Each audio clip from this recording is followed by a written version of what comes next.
heart have really made an impression on you? No, seriously. As it relates to writing, I would say Maya Angelou. Being a young black girl and growing up in Sea Pleasant, woo woo, Holly Park. Just reading Maya Angelou, that made an impression on me. Maya Angelou actually went through a lot as a young child into her teens and even into her young adult years. And she was so transparent, and she just had a natural knack for art as it relates to writing, as it relates to productions and dancing and singing. If you haven't picked up a Maya Angelou book, pick one up, because just her natural story is art. And so she definitely had an impression on me, as well as other black writers such as Terry McMillan. I have a short, funny story.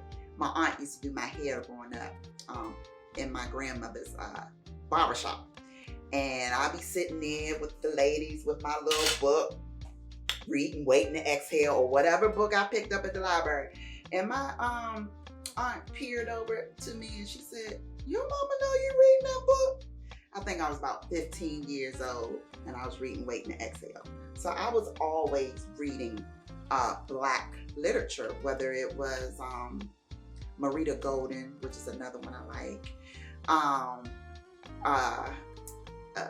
Tony, I'm getting all mixed up. Tony Briscoe, I believe her name is. I'm sorry.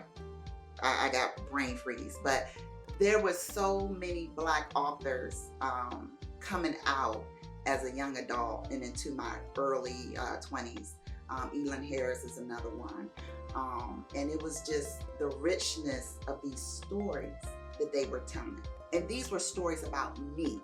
These were stories about my neighbors, my aunties, my uncles, my grandparents. And a lot of these stories weren't on TV at the time growing up. You know, when I was growing up, Dynasty was on, Who Shot JR. I mean, we had the Cosbys and we had A Different World, but that was pretty much. So if I really want to know about my story, I had to go in a book and see what my black authors, God bless them all, was telling stories about us.